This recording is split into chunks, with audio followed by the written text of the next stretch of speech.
black, approach not near, worm nor snail do no offense. Fill the hell with melody, singing our sweet lullaby. Never harm nor spell nor charm, come our lovely lady nigh. So good night with lullaby, la la la la lullaby, la la la la lullaby. Hence away, now all is well, one aloof stands sentinel.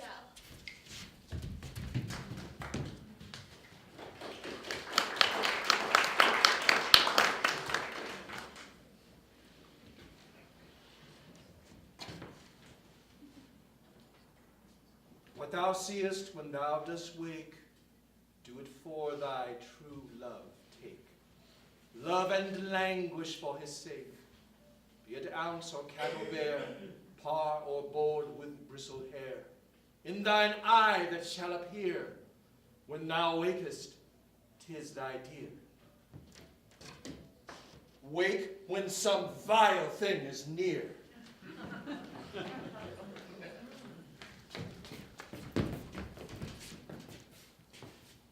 Fair love, you faint with wandering in the wood. And to speak troth, I have forgot our way. We'll rest us, Hermia, if you think it good, and tarry for the comfort of day. Be it so, Lysander, find you out of bed, for I upon this bank will I rest my weary head. One turf shall serve as a pillow for both of us. One heart, one bed, two bosoms, and one troth. Nay, good Lysander, for my sake, my dear, lie further off yet, do not lie so near. Oh, take sense, sweet, to my innocence. For love takes meaning in love's conference. I mean that my heart unto yours is knit, so that but one heart we can make it. Two bosoms interchained with an oath, so that two bosoms and a single troth. And by your side no bedroom me deny, for lying so, Hermia, I do not lie. Lysander riddles very prettily. Now much beshrew my manners and my pride, if Hermia meant to say Lysander lied. But, gentle friend, for love and courtesy, lie further off and commit modesty. Such separation as well may be said because of virtuous bachelor and maid. So far but distant, and good night, sweet friend.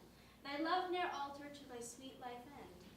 Amen, amen, to that fair prayer say I, and then end life when I end loyalty.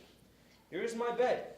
Sleep give thee all his rest. With half that wish, the wisher's eyes be pressed.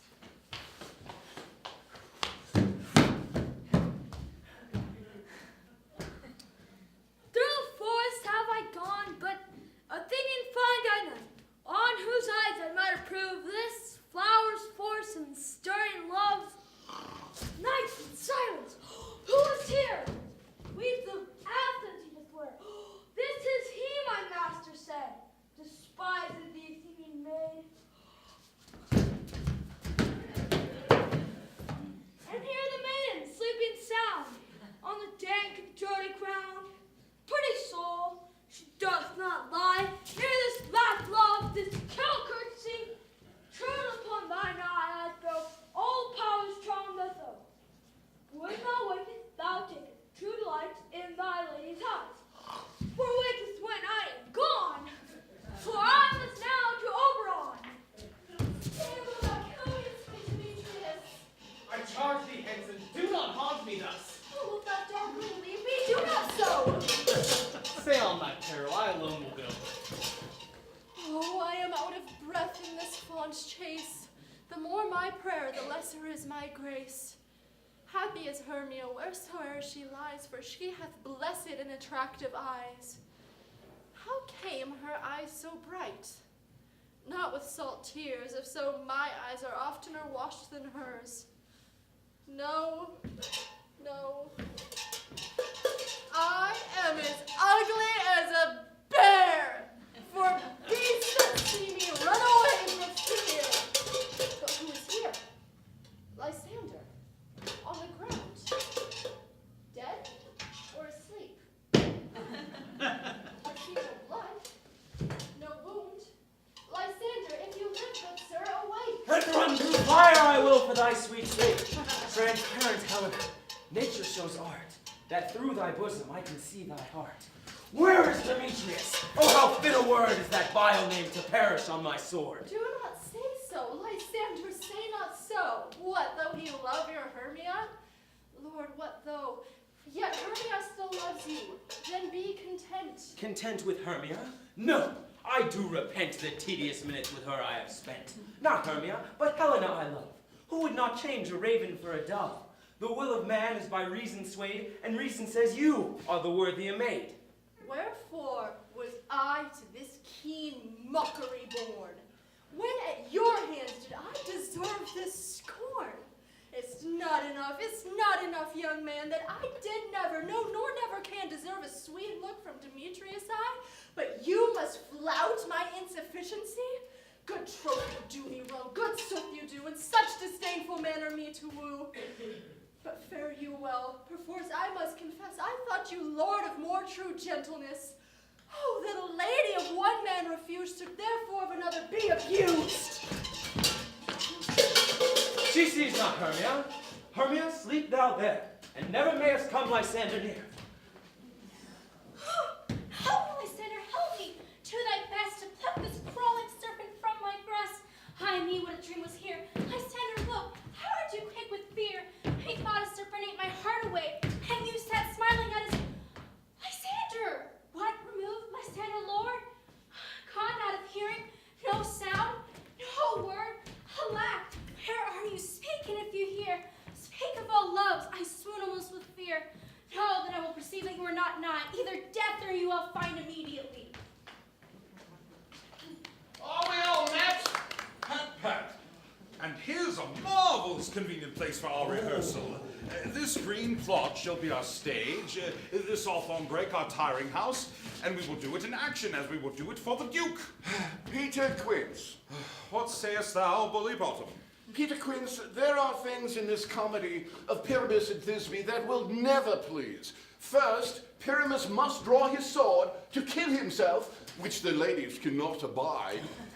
How answer you that? Wow, parlous fear. I believe we must leave the killing out when all is done. Not a whit. I have an advice to make all well.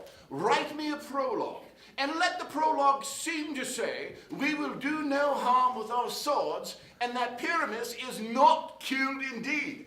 And, for the more better assurance, tell them that I, Pyramus, am not Pyramus, but Bottom the Weaver, and this will put them out of fear. Well, we will have such a prologue, and it shall be written in 8 and 6. No, make it 2 more. Make it 8 and 8. Oh, will not the ladies be afeard of the lion? I fear it, I promise you. Masters, you ought to consider with yourselves to bring in, God shield us, a lion among ladies is a most dreadful thing, for there is not a more fearful wild fowl than your lion living. And we ought to look to it.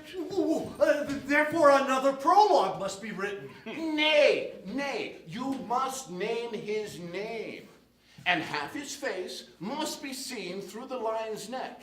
And he himself must speak forth, saying thus, or to the same effect, ladies, or fair ladies, I would wish you, or I would request you, or I would entreat you not to fear, not to tremble. I mean, my life for yours. If you think I come hither as a lion, it were a pity on my life.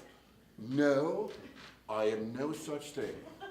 I'm a man as other men are, and there indeed, let him name his name and tell them plainly that he is Snug the Joiner. Well, it shall be so, but there is 2 hard things. That is to bring moonlight into the chamber, for you know Pyramus and Thisbe meet by moonlight. Ooh, doth the moon shine the night we play our play? A calendar. Look in the almanac. Look up moonshine. Find moonshine? Yes, the moon doth shine that night. Why then? You may leave the casement of the great chamber window open where we play, and the moon may shine in at the casement. Aye, or else one must come in with a lantern and a bush of thorn, and say he comes to disfigure or to present the person of moonshine. Then there is another thing. We must have a wall in the great chamber, for Pyramus and Thisbe, says the story, did speak through the chink of a wall. Oh, you can never bring in a wall. What say you, Bottom? Well, some man or other must present wall, and let him have some bloom or plaster or some rough cast about him to signify wall. And let him hold his fingers thus, and through that cranny shall Pyramus and Thisbe whisper. If that may be, then all is well. Come, sit down, every mother's son, and rehearse your parts. And Pyramus, you start. Once you have spoken your speech, enter into that break, and so everyone according to his cue. What heavens and hopes, what have we swaggering here? So near the cradle of the fairy queen. What? A play? I'll be an auditor, an actor too, perhaps, if I see cause.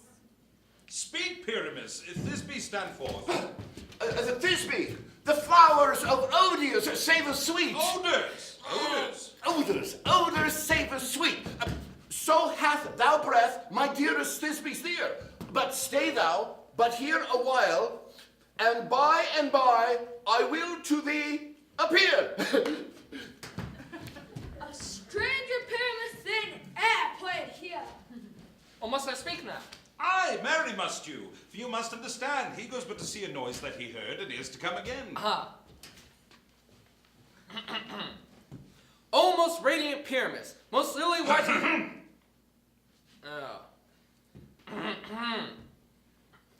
O most radiant Pyramus, most lily white of hue, of color like red rose on triumphant brow, most frisky juvenile, eke most lovely Jew, as true as horse yet would never tire. I made to thee, Pyramus, and ninnies too. Ninus is too, man. And why, you must not speak that yet. That you answer to, Pyramus. You speak all your part at once, cues and all. Pyramus, enter. Your cue is past. It is never tired. As true as horse yet would never tire. If I were fair Thisbe, I would only stop Haunted! Braymasters, slymasters, help! I'll follow you, I'll lead you round, to bark, to push, to break, to cloud. Sometimes a horse I'll be, sometimes a hound, a hand of grass, sometimes a plow. Bottom, what do I see on thee? Thou art transformed! What do you see? You see an ass head of your own, do you? Bless thee, Bottom, bless thee! You've been translated! Oh. I see their knavery. This is to make an ass of me. To fright me if they could. But I will not stir from this place. Do what they can. I will walk up and down here, and I will sing, that they shall hear I am not afraid. The onzel cock, so black of hue, with orange and tawny bill, the throstle with his note so true, the wren with little quill. What angel wakes me from my flowery bed? The finch, the sparrow and the lark, the plain song cuckoo grey, whose note full many a man doth mock, and dares not answer nay. For indeed, who would set his wit to so foolish a bird? Who would give his wit to a bird, though his cry cuckoo never so? I pray thee, gentle mortal, sing again. Mine ear is much enamored to thy note, so is mine eye enthralled to thy shape. Thy fair virtues, force perforce, doth move me, at first view to say, to swear, I love thee. Methinks, mistress, you should have little reason for that. And yet, to say the truth, reason and love keep little company together nowadays. The more the pity some honest neighbors might not make them friends. Nay, I can bleak upon occasion. Oh, thou art as wise as thou art beautiful. Not so neither. But if I had enough wit to get out of this wood, I would have enough to serve my own turn. Oh, who out of this wood do not desire to go, thou shalt remain here, whether thou wilt or no. I am a spirit of no common rate. The summer still doth tend upon my state, and I do love thee. Therefore go with me. I shall give thee fairies to attend on thee. They shall fetch thee jewels from the deep, and sing while thou on pressed flowers doth sleep.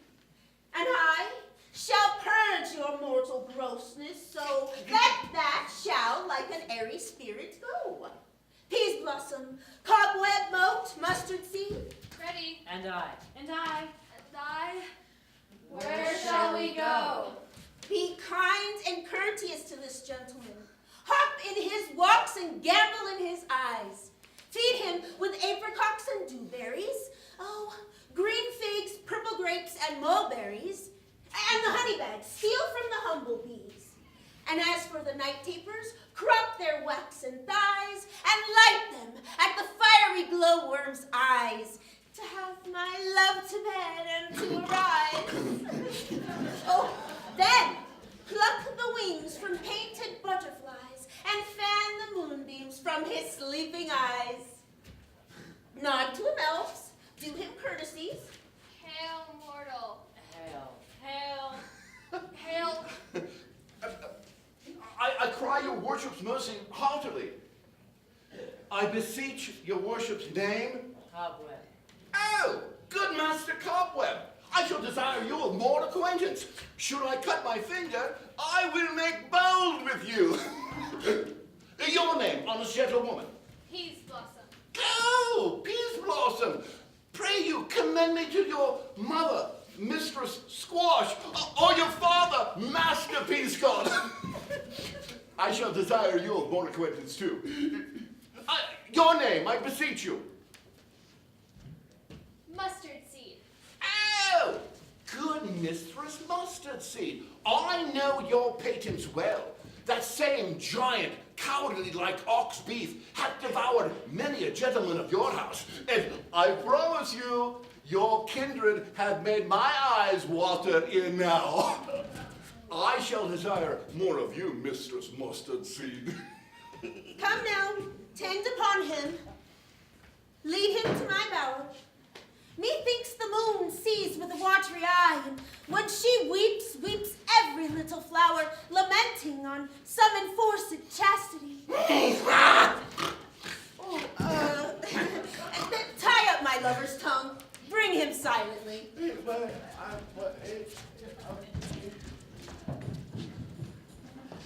I wonder if Titania be awaked. What it was that next came in her eye, which she must dote on in extremity. How now, mad spirit, what night rule now about this haunted grove? My mistress with the monster is in love. Oh! Near to her close and consecrated bower, while she was in her dull and sleeping hour, acorn feathers, rude mechanicals, that work for bread upon Athenian stalls, were met together to rehearse a play, intended for a great Theseus' nuptial day. The shallow sticks of their band sword, who Pyramus presented in their sport. For the circus scene and entered in a fray, when I did him a disadvantage take, and as his knife fixed it on his head, anon his thisbe must be answered, and so forth my mimic comes, when they have spy as wild geese to creeping fowl ride, or recipated chops, many in sort rising and cawing at the guns report, sever themselves and madly sweep the sky, so at his side away his fellows fly, and at her stamp he'll ear one fall, he murder cries and helps from Athens calls. Their senses thus weak, with fear this strong made senseless things begin to do them wrong. For briars and thorns with their apparel snatch, some sleeves and some hats from yielders all things catch. I led them on this distracted fear, and left sweet Pyramus translated there.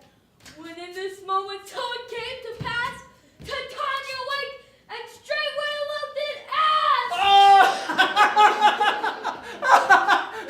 This falls out better than I can devise. Hast thou yet latched the Athenian's eyes with the love juice as I bid thee do? I took him sleeping, that is finished too. And the Athenian woman by his side, that when he waked, of course, she must be eyed. Stand close. This is the same Athenian. This is the woman, but this not the man. Oh, why rebuke you him that loves you so? lay breath so bitter on your bitter foe. Now I've a chide that I should use thee worse, but thou, I fear, is giving me cause to curse. If thou hast slain Lysander in his sleep, being o'er shoes and blood, plunge in the deep, and kill me too! For it cannot be but thou hast murdered him. So should a murderer look so dead, so grim. So should the murdered look, and so should I, pierced through the heart with your stern cruelty. Yet you, the murderer, look as bright, as clear, as yonder Venus in her glimmering sphere. What is this to my Lysander? Where is he? Ah, good Demetrius, wilt thou give him me? I'd rather give his carcass to my hounds. Out, dog, out! Cure the truth me past the bounds of maiden's patience. Hast thou slain it, then henceforth be never numbered among men. You spend your passion on a misprized mood. I'm not guilty of Lysander's blood, nor is he dead for aught that I can tell. I pray thee tell me that he is well. And if I could, what would I get therefore? A privilege never to see me more, and from thy hated presence part I so. See me no more, whether he be dead or no. There is no following her in this fierce vein, so here for a while I will remain.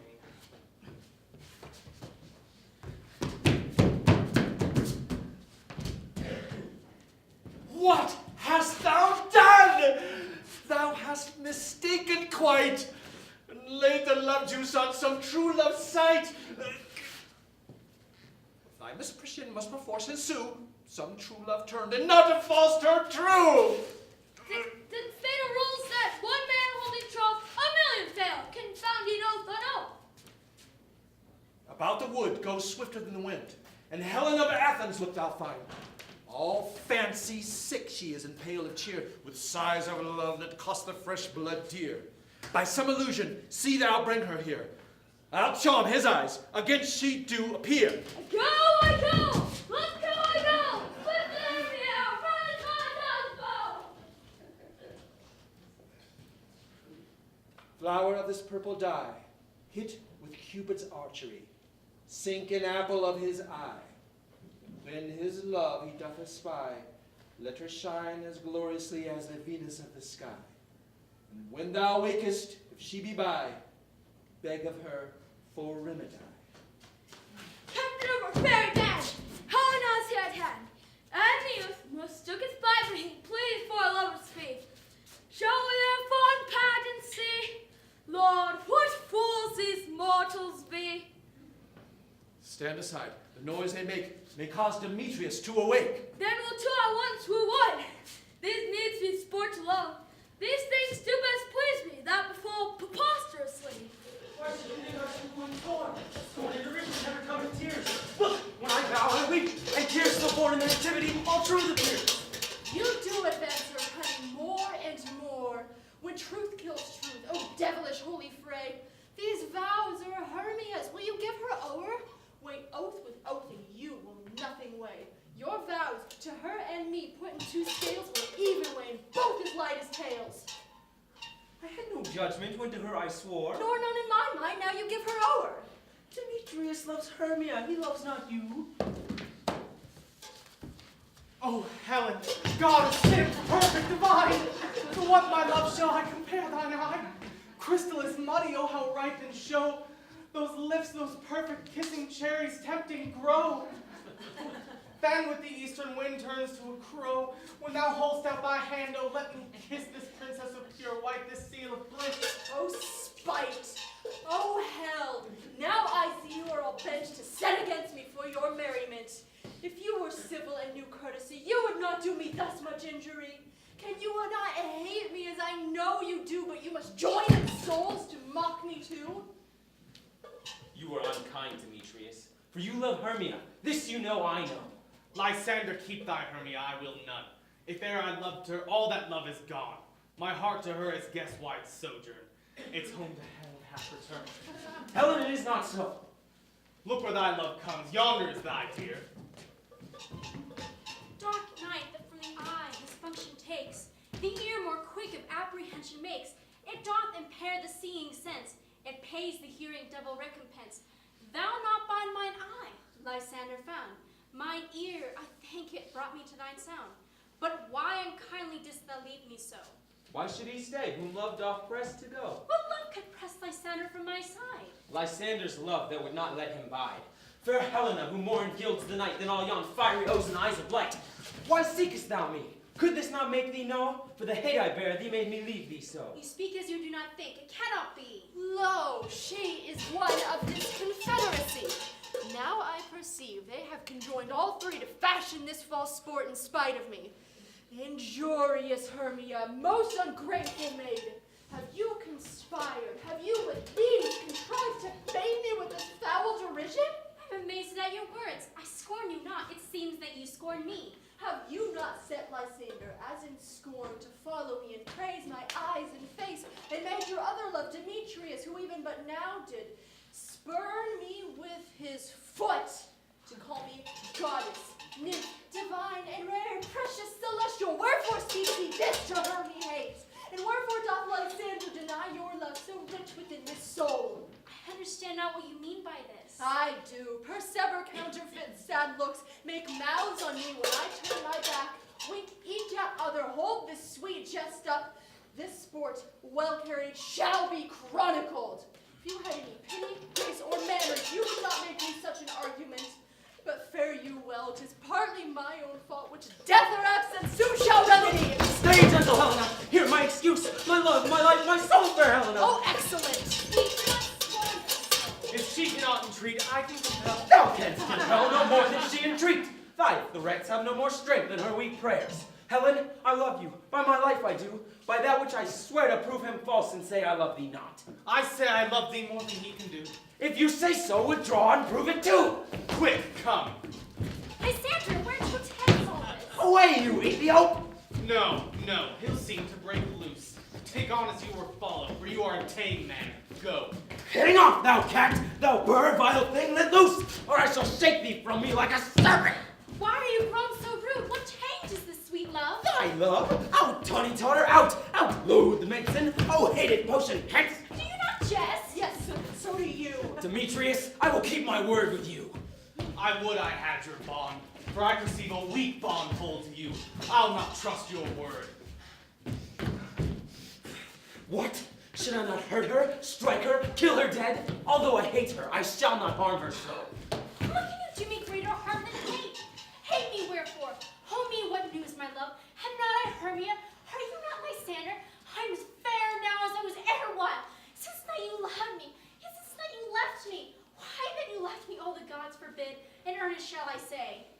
Aye, by my life, and never did desire to see thee more. Therefore be out of hope, of question, of doubt. Be certain nothing true, 'tis no jest, that I do hate thee and love Helena. Oh me, you juggler, you canker blossom, you thief of love. What have you come by night and stole my love's heart from him? Fine, in faith, have you no modesty, no maiden shame, no touch of bashfulness? What, will you tear impatient answers from my gentle tongue? Fie, you counterfeit, you puppet, you! Puppet? Why so? Aye, that way goes the game. Now I perceive that she hath made compare between our statures. She hath urged her height, and with her personage, her tall personage, her height forsooth she has prevailed with him. And have you grown so high in esteem because I am so dwarfish and so low?